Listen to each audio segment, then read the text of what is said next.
helping people cope with and overcome life's challenges.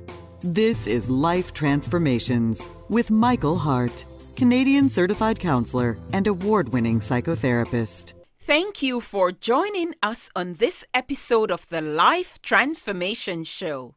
In today's show, Michael will be using the biblical text in Job 2 verses 7 to 10 and Job 7, 13 to 20 as a backdrop to his topic, Psychosomatic Illnesses, the Suffering of Job.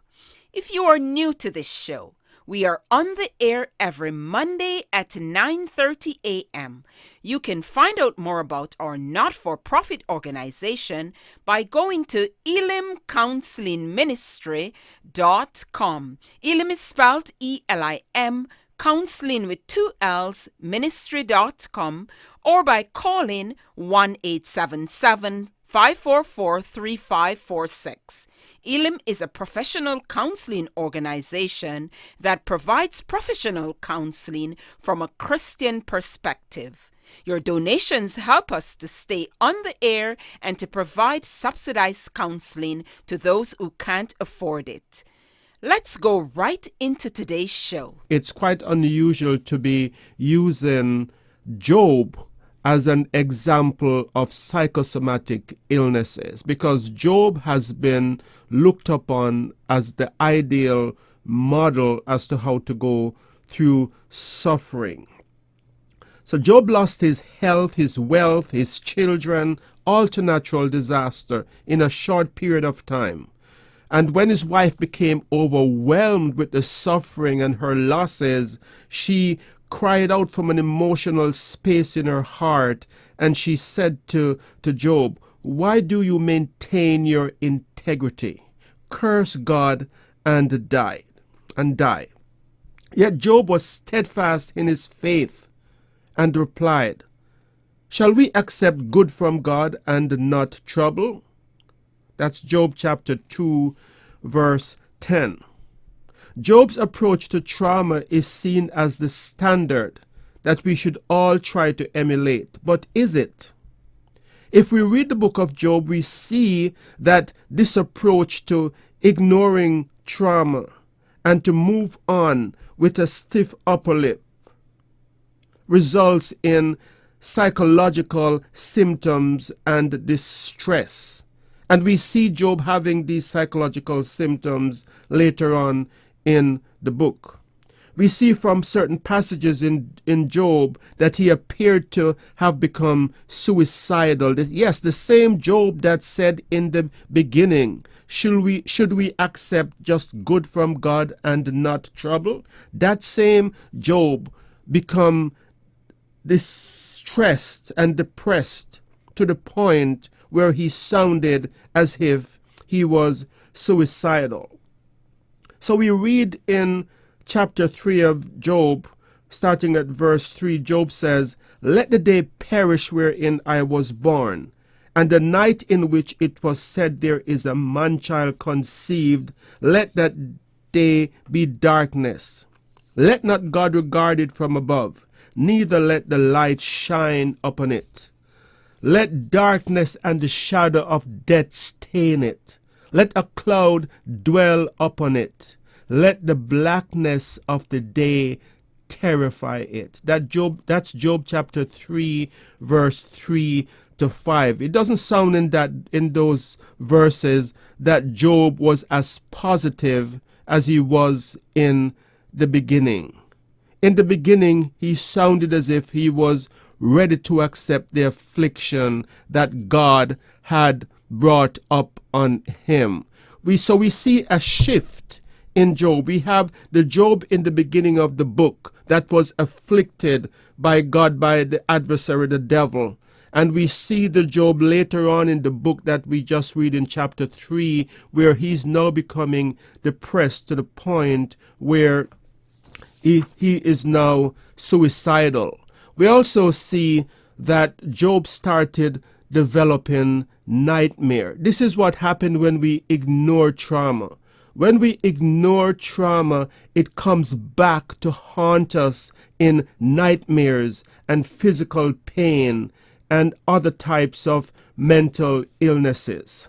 His nightmares and his depression speech prove that there was also a physiological component to the suffering of Job. We often look at this passage and we see and read only the physical affliction, the sores that he had on his skin, and the description of his body.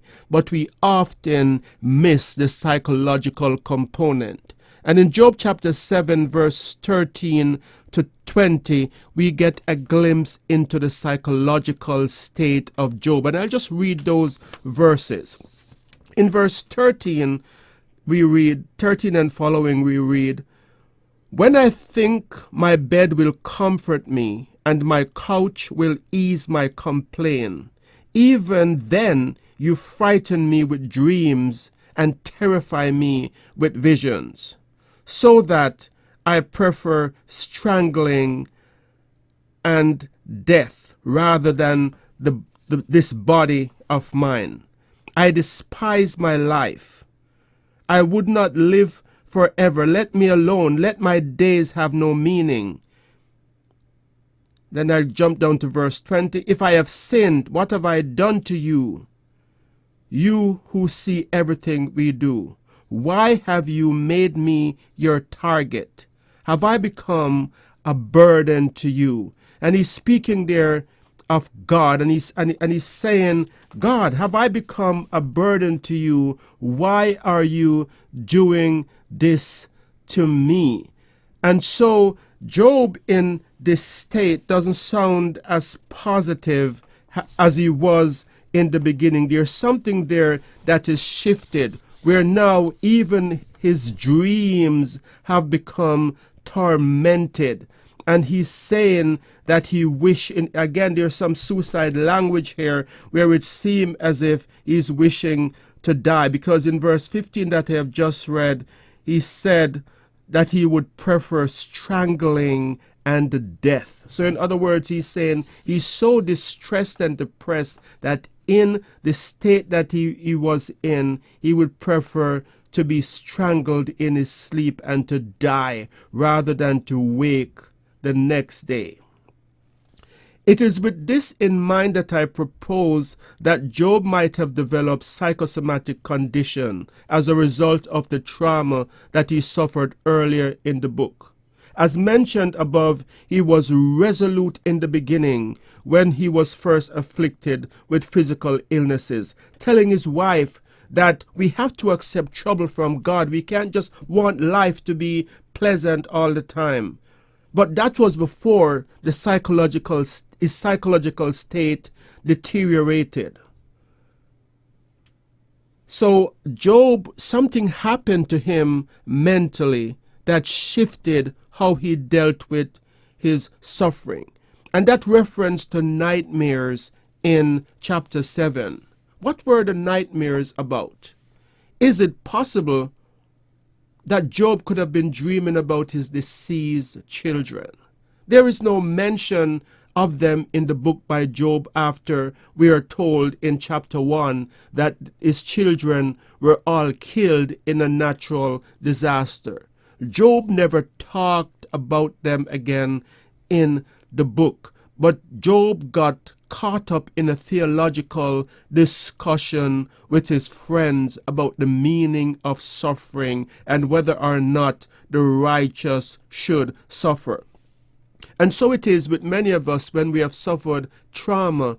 Instead of talking about the trauma, instead of dealing with the trauma, we spiritualize it and we have religious discussion around what suffering means. But doing that will lead to psychological states that are maladaptive. Psychological states that might even bring us to the brink of suicide, like it did with Job. So I know for many of you listening today, I might be bursting your bubble. Maybe you have heard sermons preached before about Job and how we should suffer and be like Job that says, even though he slay me, yet will I trust him. But yet here today, I'm giving you another look at the character of Job, this biblical character, and the character that I am painting today, that I am showing you from scriptures, not something that I am making up. These scriptures that I have read from the book of Job is showing that, yes, we have Job whose body was afflicted initially and who responded resolutely initially by saying, yes, we have to accept suffering from God. But we also have the Job that as time progressed, his psychological state started to deteriorate. And I am proposing today that Job's psychological state deteriorated because he never talked about the real issue. He never talked about the children that he lost. He never talked about what it means to have been wealthy and to become and to lose all of his wealth. The real pain was not discussed. What we have largely in the book of Job is a theological discussion about suffering and the meaning of suffering. So this is what happened when we stuff our trauma and we spiritualize it and we talk about other things instead of dealing with the trauma. We develop other psychological conditions which sometimes exacerbate the physical suffering that we had in the beginning. But I do understand that the term psychosomatic illness is a very loaded term, and to many of you listening today, you're thinking that it's a bit far-fetched that I am saying that Job had some kind of psychosomatic illness. So let me define what I mean by psychosomatic illness. Psychosomatic comes from two words. One is the word psych and the other is the word soma. So psych means the mind, has to do with the mind, and soma has to do with the body. And so it's a way of saying that there are illnesses which are perpetuated by the mind. There's something that's going on in the mind that either exacerbate the physical condition that the person had initially, maintains that condition that the person had initially, or it might be a case that the mind, because of unresolved trauma, creates physical symptoms in the body that results in pain, results in fatigue, and even results in physical symptoms that the person is suffering from, but maybe doctors are not able to find out any physical reasons why the pain is there. So it's important to realize too that when we speak of psychosomatic illnesses, we are not saying that these illnesses are made up by the patient or by the person who is suffering. That's another misconception. That's why I said it's a loaded term, because many of you will listen to this and say, Michael, what is it? Is there something wrong with you this morning? Why are you saying that Job is making up his suffering when we know that God inflicted him or allowed the devil to inflict him with these physical conditions? So it's not saying it is made up. It's not saying that it's not real, but there is a sense in which a psychological state, the psychological state of a person can worsen their condition and can make illnesses persist and make even new illnesses manifest itself because of what's going on in the mind. So psychosomatic illnesses has to do with both the brain and the mind. So MD Susan O'Sullivan, in this article that she wrote in Psychology Today, in this website that's called Psychology Today, that's entitled When the Body Speaks, she says, quote, "Modern society likes the idea that we can think ourselves better when we are unwell. We tell ourselves that if we adopt a positive mental attitude, we will have a better chance of recovery. I am sure that is correct. But society has not fully woken up to the frequency with which people do the opposite, unconsciously thinking themselves ill. And Susan O'Sullivan is not saying that when people think themselves ill, that they are not ill. She goes on in the article to explain that the pain is real, the suffering is real, but the root of it is in the mind. It's not in the tissue. It's not in the tissue of the body itself. Interestingly, she also talks about research that was done with patients who have psychosomatic paralysis. These are patients who are literally paralyzed. And there is no physical reasons why they should be paralyzed. When they're examined, everything seems to be intact. Their spine is intact. Their muscles are strong enough that they should be able to walk. But these patients are not able to walk.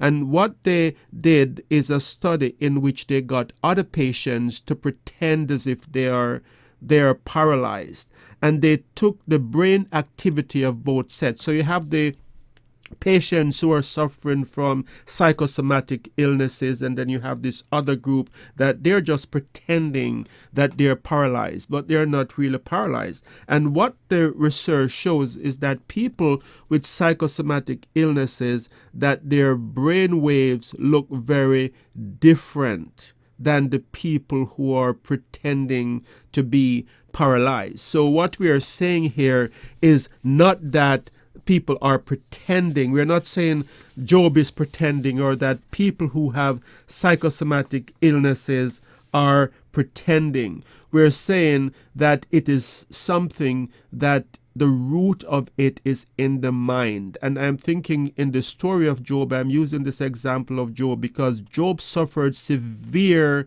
trauma. And Job, throughout the book, didn't talk about his children, as I said before, didn't talk about his trauma. And when we don't talk about the trauma that we suffer, it results in physical illnesses. It results in pain. It results in symptoms that are unexplained by medical examinations.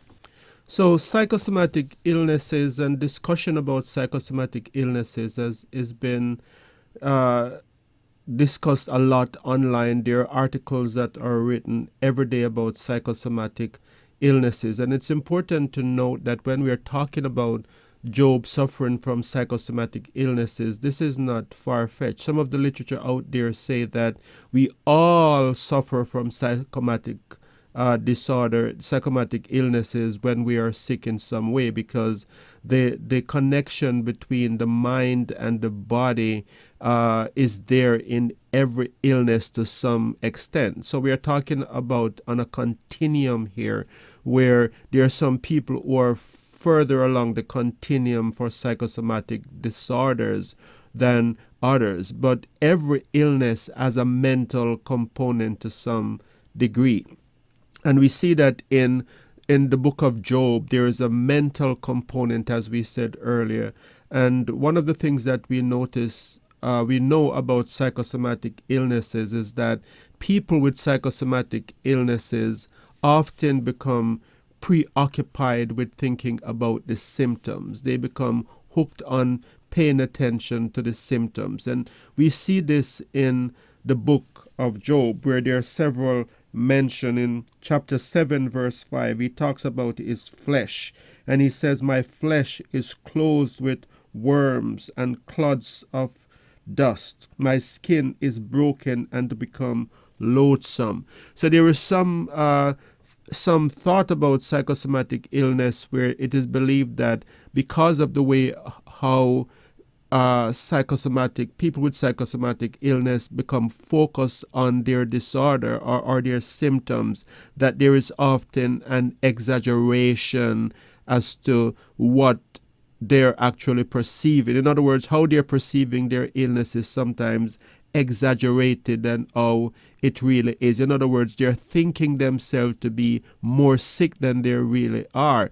And this is a self-fulfilling prophecy in some way, because if you tell yourself that you are sick and that you are more sick than you are, then you're actually setting up your body and your immune system to become more sick. And so people who study psychosomatic illnesses says that there is a sense in which there is a real sense in which these illnesses are made worse by the anxiety that people have about their symptoms. So if you have a symptom and you have anxiety about that symptom and you don't get treated for that anxiety, the symptom is likely to persist and to get more. And they're saying that with all disorders, there is a connection with our mental state. How we think about it is very, very important. So when we are saying that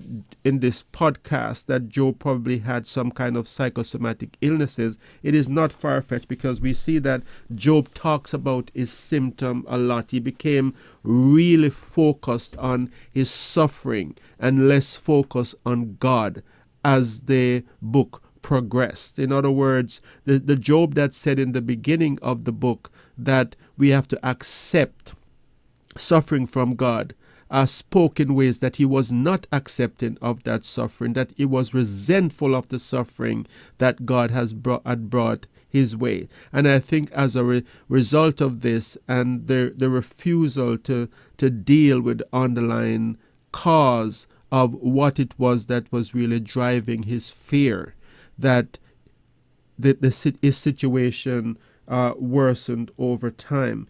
In chapter 7, verse 19, Job said, "How long wilt thou not depart from me, nor let me alone till I swallow down my spittle?" So it is thought here that Job was at a place where maybe even his swallowing was affected.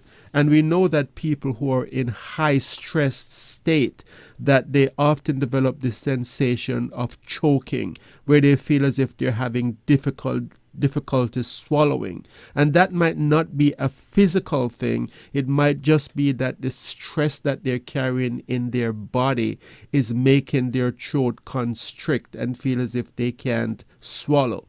And many people who have psychosomatic illness, the literature bears out that difficulty swallowing is one of those symptoms that we often see in people with psychosomatic illnesses. So Job became focused with his symptom. So today we also hear a lot of talk about sufferings, diseases such as fibromyalgia. And this disease has a very strong mental component as well. They've done research that shows that a lot of people who have fibromyalgia, that they also have other issues that have not been resolved. Many of these people have trauma in their lives. They're suffering also from PTSD. Many of them have been abuse victims. And these underlying issues have not been resolved. So in all cases where doctors come across patients who have these psychological conditions, that they can't find anything physically wrong, and that they're not responding to medicine, doctors will refer these clients to psychologists and psychotherapists, because there is this realization that the sickness lies not in the tissue itself, but in the mind. And the good news is that through counseling, many people who have had fibromyalgia and who have had chronic fatigue syndrome, who just is not responding to any medication that is given, that when they do get help for the root causes of these diseases, that they fare much better. Michael will be right back You have been listening to the Life Transformation Show, where award-winning psychotherapist Michael Hart of Elim Counseling Services has been speaking on the topic Psychosomatic Illnesses, the Suffering of Job. If you missed the first part of the show, you can find it by linking to our YouTube channel on our website at elimcounselingministry.com, where you can also make a donation to this Christ-centered ministry.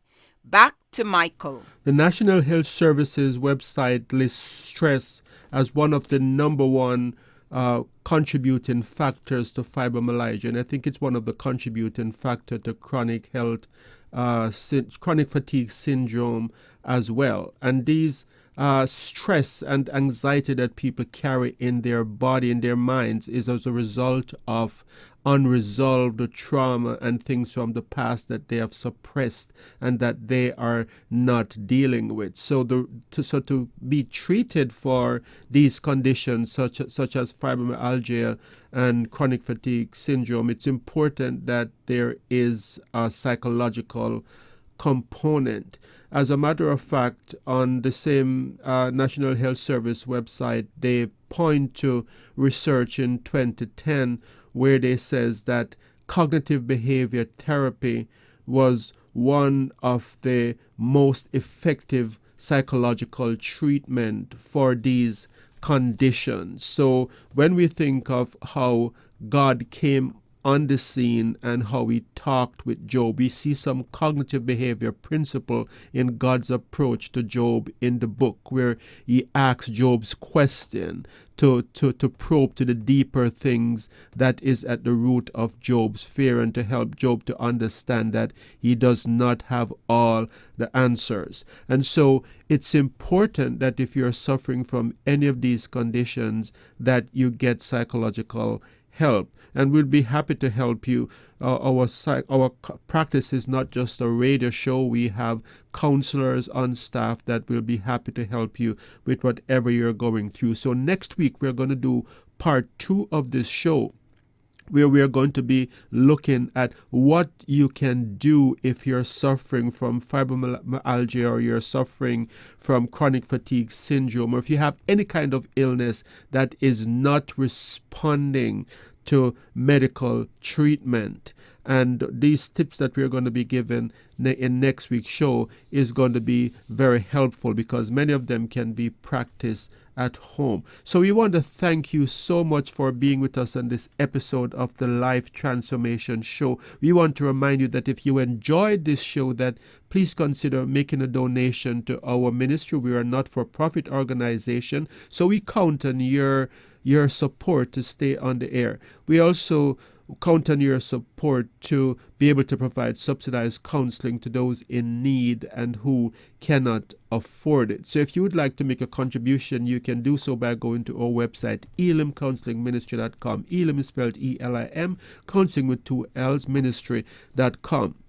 We also want to remind you that you can call us at 1-877-544-3546. If you missed the first part of this show, you can find it on our website, elimcounselingministry.com. On our YouTube channel, which can be accessed through our website, there are over 200 shows with various topics that you can listen to that can be helpful to whatever it is that you're going through. So until next time, this is your host, Michael Hart of Elim Counseling Services, praying that God would bless you in all your relationships and keep you sound in mind and pure in heart.